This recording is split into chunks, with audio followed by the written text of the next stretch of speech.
За манай компани маань болохоор зорилттой бүлгийн буюу одоо өндөр настай гэрт нь одоо өдрийн цагаар хүүхдүүд үлддэг. За хөгжлийн бэрхшээлтэй тухайн иргэн одоо өөрсдөө шууд угаар эрсдлээс сэргийлж чадахгүй 63 мянган нийт өрхүүдэд бид нар дататай угаар мэдрэгч буюу дамжуулагчтай угаар мэдрэгчийг суулуулж эхэлж байгаа. Энэ ямар учиртай вэ гэхээр тухайн дамжуулагчтай угаар мэдрэгч суулгасан айл өрх маань хяналтын нэгдсэн төв дээр шууд дахин өгөн тухайн иргэнийг бид нар угаар эрсдлээс шууд сэргийлж чадна гэж үзэж байгаа. Иргэд маань болохоор одоо галгааны үйлрэл эхэлж байгаатай холбогдуулан яндангаа авч өрхөө бүтээх болон ханан фишингийнхаа яндан олон жилийн туршид хөөлүүлээгүй ханан фишин одоо буруу баригдсан гих зэрэгээ шалтгаалаад угаартах эрсдлийг өндөр байдаг. Манай хяналтын нэгдсэн төв дээр болохоор дамжуулалттай төхөөрөмжөөсөө бид нар наашаа шууд мэдээлэл ирдэг.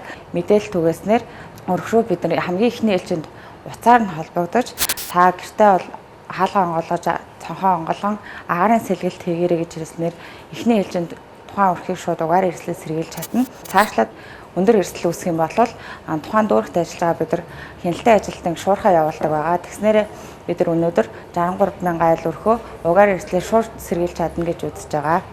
За тэгэхээр иргэд та бүхэн маань ханан фишингийнхаа яндан сайн шалгаж тухайн сүүлийн хэдэн жилд хөөсөн болон тэрийг сайтар нэгтлээ үзээд 100 болон яндангийнхаа битүүмжийг хэрхэн байгааг шалгаад угаарын хийн хордлогын эрсдлээс өөрсдөө хамгаалаарай.